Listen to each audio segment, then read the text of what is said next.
भगवान महावीर स्वामी के चरणों में अनंत अनंत वंदन। सिद्ध शिला में विराजमान सिद्ध आत्माओं को मेरा वंदन नमन। संयम का वरदान देने वाले आराध्य गुरुदेव श्री धर्मेश ऋषि जी महाराज साहब के चरणों में वंदन करने के पश्चात पाठ पे विराजित गुरनी मैया, मधुर व्याख्यानी, मधुर गायिका श्री जागृति जी महाराज साहब के चरणों में अनंत अनंत वंदन।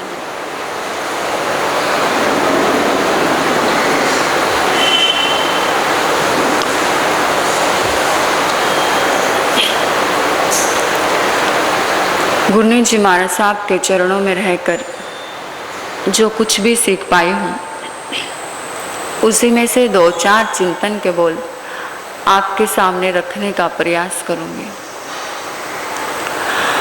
एक गुरु के पास एक युवक आया और युवक ने सवाल किया, और सवाल ये किया कि गुरुदेव, मुझे जीवन को सुंदर बनाना है तो क्या करूं? जीवन को सुंदर बनाना है तो क्या करूं? सवाल बड़ा सुंदर है, सवाल बड़ा प्यारा है, सवाल बड़ा सार्थक है।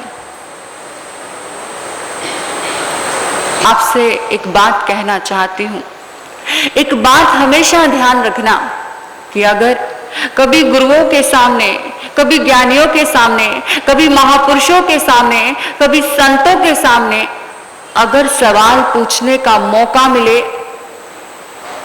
अगर आपको सवाल पूछने का कभी मौका मिल जाए,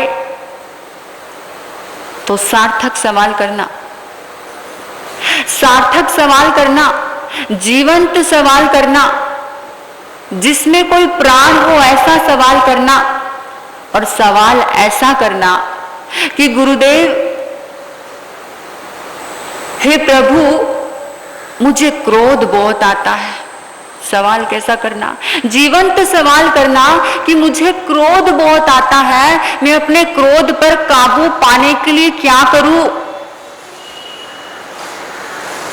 प्राण वाला सवाल करना, अच्छा सवाल करना, और सवाल ऐसा करना कि गुरुदेव, मुझे लोभ बहुत दौड़ाता है, मैं लोभ पर काबू पाने के लिए क्या करूं? अगर कोई सवाल करना है तो सवाल ऐसा करना, प्राण वाला सवाल करना, और सवाल ऐसा करना कि मुझे काम बहुत सताता है, मुझे काम बहुत सताता है, मैं काम को काबू पाने के लिए क्या करूं? कोई सार्थक सवाल करना जिससे तुम्हारा जीवन बदल जाए, ऐसा सवाल करना कि मुझे अहंकार बहुत परेशान करता है, मैं अहंकार पर काबू पाने के लिए क्या करूं? बहुत सारे लोग ज्ञानियों के पास आकर के, महापुरुषों के पास आकर के, संतों के पास आकर के, अधिकतर लोग मुर्दा सवाल करते हैं जिसका कोई मतलब नहीं है, जिससे उनका कोई जीवन नहीं बदलने वाला। बहुत सारे लोग जिसमें कोई प्राण ही नहीं है ऐसा सवाल करते हैं, जिसमें कोई प्राण नहीं वो मुर्दा सवाल है। ऐसा सवाल मत कीजिए। देखिए हम कैसे सवाल करते हैं जिससे हमारा जीवन बदल ही नहीं रहा है। अब एक बहन संत के पास आई और उस बहन ने प्रश्न किया कि गुरुदेव, 15 अगस्त कब आता है? क्या प्रश्न किया कि गुरुदेव 15 अगस्त कब आता है? अब गुरु ने भी कह दिया 26 नवंबर को। ये मुर्दा सवाल है, ऐसा प्रश्न मत कीजिए। अगर आप बस स्टैंड पर जाकर के किसी से पूछोगे कि भाई साहब, ये 12 बजे वाली गाड़ी कितने बजे आती है, बस स्टैंड पर जाकर के अगर आप किसी से जाकर के पूछते हो कि भाई साहब ये 12 बजे वाली गाड़ी कितने बजे आती है, वो भाई क्या बोलेगा, तुम्हारा दिमाग तो ठीक है, तुम बेवकूफ हो, तुम पागल हो, अरे 12 बजे वाली गाड़ी तो 12 बजे ही आती है। तो जीवंत सवाल करिए, मुर्दा सवाल मत करिए, इससे आपका कोई जीवन बदलने वाला नहीं है, इससे आपके जीवन में कोई परिवर्तन आने वाला नहीं है। गुरु के पास युवक आया। अब युवक ने प्रश्न किया कि गुरुदेव, जिस पृथ्वी पे हम रहते हैं उस पृथ्वी के नीचे क्या है? कैसे कैसे प्रश्न करते हैं हम। जिस पृथ्वी पर हम रहते हैं इस पृथ्वी के नीचे क्या है? अब गुरु ने उत्तर में कहा नरक। फिर उस युवक ने प्रश्न किया, फिर उस युवक ने सवाल किया कि गुरुदेव नरक के नीचे क्या है? फिर गुरु ने उत्तर में कहा कि निगोद। फिर उस युवक ने सवाल किया, गुरुदेव निगोद के नीचे क्या है? क्या पूछा कि निगोद के नीचे कितनी जगह खाली है? अब संत से रहा नहीं गया। संत ने कहा, क्यों, तुझे कोई फ्लैट वगैरह बनाना है क्या वहां पर? अब निगोद के नीचे कितनी जगह खाली है, ऐसा प्रश्न पूछने से तुम्हारा कौन सा कषाय कम हो जाएगा? निगोद के नीचे कितनी जगह खाली है, ऐसा प्रश्न पूछने से कौन सा काम, मोह, क्रोध आपका कम हो जाएगा? ऐसा प्रश्न पूछने से तुम्हारा कौन सा जीवन बदलने वाला है? कुछ नहीं होने वाला, कुछ नहीं बदलने वाला। इसलिए कहा जीवंत प्रश्न करो, जिससे तुम्हारा जीवन बदल जाए, जिससे तुम्हारा कषाय कम हो जाए, जिससे तुम्हारे जीवन में परिवर्तन आ जाए, जिससे तुम्हारा पुण्य बढ़ जाए। ऐसा कोई प्रश्न करो जिससे तुम इस भाव से पार हो जाओ, जिससे तुम्हारी ये गति अच्छी हो जाए, ये गति अच्छी होते होते अगली गति भी अच्छी हो जाए। ऐसा कोई प्रश्न कीजिए। अब गुरु से सवाल किया था युवक ने कि जीवन को सुंदर बनाना है तो क्या करूं? तो गुरु ने कहा कुछ मत करना, एक ही काम करना, अपनी भूल को करो कबूल, अपनी भूल को करो कबूल, मन में ना रखो कोई शूल। अपनी भूल को करो कबूल, मन में ना रखो कोई शूल। दूसरों से हो जाए कोई भूल और उसे जाओ भूल, तो जीवन हो जाएगा ब्यूटीफुल। कुछ मत करना, सिर्फ अपनी भूलों को स्वीकार कर लो। अब कहते हैं बंधु कि दुनिया में 4 प्रकार के लोग होते हैं। कितने प्रकार के लोग होते हैं? 4 प्रकार के। एक भाग्यशाली होता है, एक महाभाग्यशाली होता है, एक सौभाग्यशाली होता है और एक दुर्भाग्यशाली होता है। अब हम इन्हें यूं परिभाषित करेंगे कि जिसके पास में धन होता है तो वो कौन होता है? भाग्यशाली। और जिसके पास में धन भी होता है और स्वास्थ्य भी होता है वो कौन होता है? महाभाग्यशाली, सौभाग्यशाली। अब जिसके पास में धन भी है और स्वास्थ्य भी है और धर्म भी है वो कौन होता है? महाभाग्यशाली।